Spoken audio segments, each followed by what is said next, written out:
ಇವತ್ತು ಪ್ರೊಟೆಸ್ಟ್ ಮಾಡ್ತಾರೆ. ಈ ದಿನ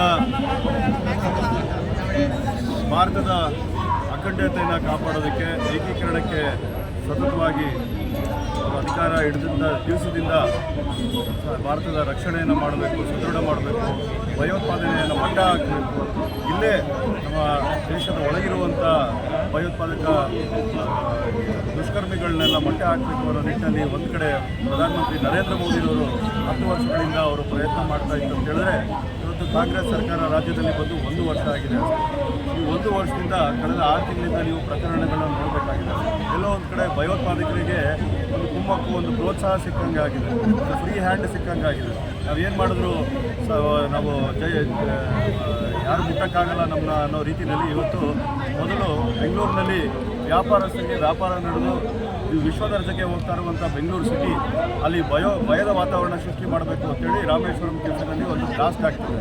ಅದಾದಮೇಲೆ ಹುಬ್ಬಳ್ಳಿನಲ್ಲಿ ಕಾಂಗ್ರೆಸ್ ಕಾರ್ಪೊರೇಟರ್ ಮಗಳು ನೇಹಾ ಅನ್ನೋಳು ಒಂದು ಏನು ಲವ್ ಜಿಹಾದ್ ಕೇಸ್ನಲ್ಲಿ ಇವತ್ತು ಅವಳ ಮೇಲೆ ಮಾರಕವಾಗಿ ಒಬ್ಬ ಫಯಾಜ್ ಅನ್ನೋ ಹುಡುಗ ಅವಳ ಮೇಲೆ ಮಾರಕವಾಗಿ ಕಾಲೇಜ್ ಕ್ಯಾಂಪಸ್ ಒಳಗಡೆ ನಿರ್ಭೀತಿಯಿಂದ ಅವಳ ಮೇಲೆ ಹಲ್ಲೆ ಮಾಡಿ ಚಾಕುವನ್ನು ಚುಚ್ಚಿ ಅವಳನ್ನ ಹತ್ಯೆ ಮಾಡ್ತಾನೆ. ಅದಕ್ಕೂ ಕೂಡ ತೀವ್ರವಾಗಿ ಖಂಡಿಸುವಂಥ ನೈತಿಕತೆಯನ್ನು ಈ ಕಾಂಗ್ರೆಸ್ ಸರ್ಕಾರ ತೋರಿಸಿಲ್ಲ. ರಾಮೇಶ್ವರಂ ಕಬೆ ಬ್ಲಾಸ್ಟ್ ಆದಮೇಲೆ ಯಾವುದೋ ಒಂದು ಬಿಸ್ನೆಸ್ ರೈವಲ್ರಿಗೋಸ್ಕರ ಆಗಿರ್ಬೋದು ಅಂತ ಹೇಳಿ ಇವರೇ ಕಾರಣಗಳನ್ನ ಹುಟ್ಟಾಕೊಂಡು ಒಂದು ಕೋಮನ್ನು ಓಲೈಸುವಂಥ ಕೆಲಸವನ್ನು, ಬಚ್ಚಿಟ್ಕೊಳ್ಳುವಂಥ ಕೆಲಸವನ್ನು ಇವರು ಮಾಡ್ತಾರೆ. ಇದು ಭಯೋತ್ಪಾದನೆ, ಇದು ಇಂಥ ಕೃತ್ಯವನ್ನು ನಿರ್ದಾಕ್ಷಿಣ್ಯವಾಗಿ ನಾವು ಖಂಡಿಸ್ತೀವಿ ಅನ್ನೋ ಹೇಳುವಂಥ ಗಟ್ಟಿ ಮನಸ್ಸು ಇವರಲ್ಲಿಲ್ಲ. ಅದೇ ಇಲ್ಲದೆ ಇಚ್ಛಾಶಕ್ತಿ ಇಲ್ಲದೆ ಅಂದರೆ ಇದನ್ನು ಮಟ್ಟ ಹಾಕುವಂಥ ಕ್ರಮಗಳನ್ನ ಯಾವ ರೀತಿ ತಗೊಳ್ತಾರೆ ಇವರು. ಮೊನ್ನೆ ಮೈಸೂರಿನ ಮೆಲ್ಲಹಳ್ಳಿನಲ್ಲಿ ಒಬ್ಬ ಹುಡುಗ ನರೇಂದ್ರ ಮೋದಿಯವ್ರ ಬಗ್ಗೆ ಒಂದು ಸಾಂಗನ್ನು ರಚನೆ ಮಾಡಿಕೊಂಡು ಯೂಟ್ಯೂಬ್ನಲ್ಲಿ ಶೇರ್ ಮಾಡ್ತಾ ಸಂದರ್ಭದಲ್ಲಿ 4-5 ಮುಸ್ಲಿಂ ಹುಡುಗರು ಅವ್ರನ್ನ ಕರ್ಕೊಂಡು ಹೋಗಿ ಒಂದು ಗೆಸ್ಟ್ ಹೌಸ್ನಲ್ಲಿ ಕೂಡ ಹಾಕಿ 2 ಗಂಟೆಗಳ ಕಾಲ ನಿರಂತರವಾಗಿ ಅವನಿಗೆ ಟಾರ್ಚರನ್ನು ಮಾಡಿ, ತದನಂತರ ಅವನ ಜೊತೆ ಇದ್ದಂಥ ಅವನ ಮೈ ಮೇಲಿದ್ದಂಥ ಕೇಸರಿ ಶಾಲು ಮತ್ತು ರಾಮನ ಫೋಟೋ ಮೇಲೆ ಮೂತ್ರವನ್ನು ಮಾಡೋದ್ರ ಮುಖಾಂತರ ಕೇವಲ ಅವನಿಗೆ ಅಲ್ಲ, ಇಡೀ ಸಮುದಾಯಕ್ಕೆ, ಇಡೀ ನಮ್ಮ ಸಮಾಜ ತಲೆ ತಗ್ಗಿಸುವಂಥ ಕೃತ್ಯವನ್ನು ಮಾಡಿದ ಮೇಲೂ ಕೂಡ ಅವ್ರನ್ನ ಬಂಧಿಸೋದು ಬಿಟ್ಟು ಇವನು ಹೇಳಿಕೆ ಕೊಡದಿರೋ ರೀತಿಯಲ್ಲಿ ಈ ಪೊಲೀಸ್ ಇಲಾಖೆಗೆ ಇನ್ಸ್ಟ್ರಕ್ಷನ್ ಬರ್ತದೆ, ಅವ್ರು ಅದೇ ರೀತಿಯಲ್ಲಿ ಮಾಡ್ತಾರೆ. ಇವನ್ನೆಲ್ಲ ನೋಡ್ತು ಅಂತ ಹೇಳಿದ್ರೆ ಒಂದು ಪ್ಯಾಟರ್ನ್ ಇವತ್ತು ನಾವು ಕಾಣ್ತಾ ಇದ್ದೀವಿ. ಭಯೋತ್ಪಾದಕರಿಗೆ ರಕ್ಷಣೆ ಕೊಡುವಂಥದ್ದು, ನಮ್ಮ ಸಾಮಾನ್ಯ ಜನರಿಗೆ, ಅದರಲ್ಲೂ ಹಿಂದೂ ಸಮಾಜಕ್ಕೆ ರಕ್ಷಣೆ ಇಲ್ಲದೇ ಇರುವಂಥ ರೀತಿಯಲ್ಲಿ ವರ್ತಿಸ್ತಾ ಇರುವಂಥ ಈ ಕಾಂಗ್ರೆಸ್ ಸರ್ಕಾರಕ್ಕೆ ನಮ್ಮ ಖಂಡನೆ ಇದೆ. ಮುಂದಿನ ದಿವಸಗಳಲ್ಲಿ ಎಚ್ಚೆತ್ತುಕೊಳ್ಳಿ, ಇದೆಲ್ಲ ನೈತಿಕ ಹೊಣೆ ಹೊತ್ಕೊಂಡು ನಮ್ಮ ಗೃಹ ಸಚಿವರು ತಕ್ಷಣವೇ ರಾಜೀನಾಮೆಯನ್ನು ಕೊಡಬೇಕು ಈ ವಿಚಾರ ಬಗ್ಗೆ ಅಂತೇಳಿ ನಾವು ಅದನ್ನು ಕೇಳ್ತೀವಿ. ಜೊತೆಗೆ ಇಡೀ ದೇಶವೇ ತಿರುಗಿ ನೋಡುವಂಥ ಒಂದು ದುಸ್ಥಿತಿ, ಕಾನೂನು ದುಸ್ಥಿತಿಯನ್ನು ಇಲ್ಲಿ ಸೃಷ್ಟಿ ಮಾಡ್ತಾ ಇದ್ದಾರೆ. ಇದನ್ನು ಖಂಡಿತವಾಗಿ ಮುಂದಿನ ದಿವಸಗಳ ಹೆಚ್ಚಿಗೆ ದಿವಸ ನಡೆಯೋದಿಲ್ಲ. 3ನೇ ಬಾರಿ ಪ್ರಧಾನಮಂತ್ರಿಯಾಗಿ ನರೇಂದ್ರ ಮೋದಿ ಅವರು ಖಂಡಿತ ಬರ್ತಾರೆ. ಕರ್ನಾಟಕದಲ್ಲೂ ಕೂಡ ಕಠಿಣ ಶಿಕ್ಷೆ ಮಾಡುವಂಥ ದಿವಸಗಳು ಖಂಡಿತ ಆಗ್ತದೆ. ಈ ಒಂದು ಪ್ರಕರಣದಲ್ಲಿ, ನೇಹಾ ಪ್ರಕರಣದಲ್ಲಿ ನಮ್ಮ ಬೇಡಿಕೆ ಇಷ್ಟೇ, ಯಾರು ಫಯಾಜನ್ನು ಹುಡುಗವನ್ನು ತತ್ಕ್ಷಣವೇ ಫಾಸ್ಟ್ ಟ್ರ್ಯಾಕ್ ಮಾಡಿ ಈ ಕೇಸನ್ನು ಗಲ್ಲು ಶಿಕ್ಷೆಗೆ ಏರಿಸಬೇಕು, ಇಲ್ಲ ಪೊಲೀಸರೇ ನೇರವಾಗಿ ಕ್ರಮ ತಗೊಳ್ಬೇಕು ಅನ್ನುವಂಥ ಹೇಳಿಕೆಯನ್ನು ನಾವು ಈ ಬಾರಿ ಕೊಡ್ತೇವೆ.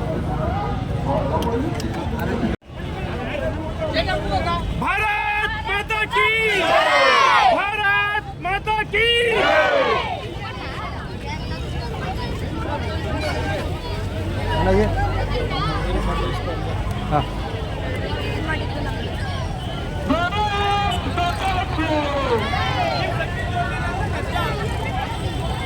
ಸರಿಯಾಗಿ ಇಟ್ಕೊಳ್ಳಮ್ಮ.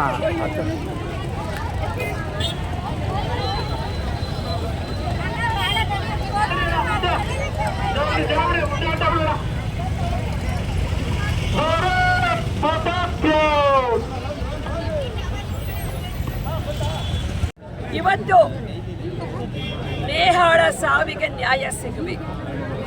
ಕೊಲೆಗಡುಕ ಒಬ್ಬನೇ ಅಲ್ಲ, ಅವನ ಹಿಂದೆ ಒಂದು ತಂಡ ಇದೆ. ಆ ಷಡ್ಯಂತ್ರವನ್ನು ರಾಜ್ಯ ಸರ್ಕಾರ ಭೇದಿಸಬೇಕು. ಸರ್ಕಾರ ಇವತ್ತು ನೇಹಾಳನ್ನ ಕಾಲೇಜು ಕ್ಯಾಂಪಸ್ಸಲ್ಲಿ ಒಬ್ಬ ದುಷ್ಟ ಕೊಲೆ ಮಾಡೋಕ್ಕೆ ಅವಕಾಶ ಮಾಡಿಕೊಟ್ಟು, ರಾಜ್ಯದಾದ್ಯಂತ ನಡೀತಿರುವಂಥ ಕುಕ್ಕರ್ ಬ್ಲಾಸ್ಟ್, ಬ್ಯಾಮ್ ಬ್ಲಾಸ್ಟಲ್ಲಿ ಇವರು ಸಾಫ್ಟ್ ಕಾರ್ನರ್ ತೋರಿಸ್ತಾರೆ. ರಾಮೇಶ್ವರ ಕೆಫೆಲಿ ಮಹಿಳೆಯ ಬಲಿದಾನ ಆಗುತ್ತೆ, ಅವಳ ಕಣ್ಣು ಹೋಗುತ್ತೆ. ಹಾವೇರಿನಲ್ಲಿ ಅಲ್ಪಸಂಖ್ಯಾತ ಮೇಲೆ ಅತ್ಯಾಚಾರ ಆಗುತ್ತೆ.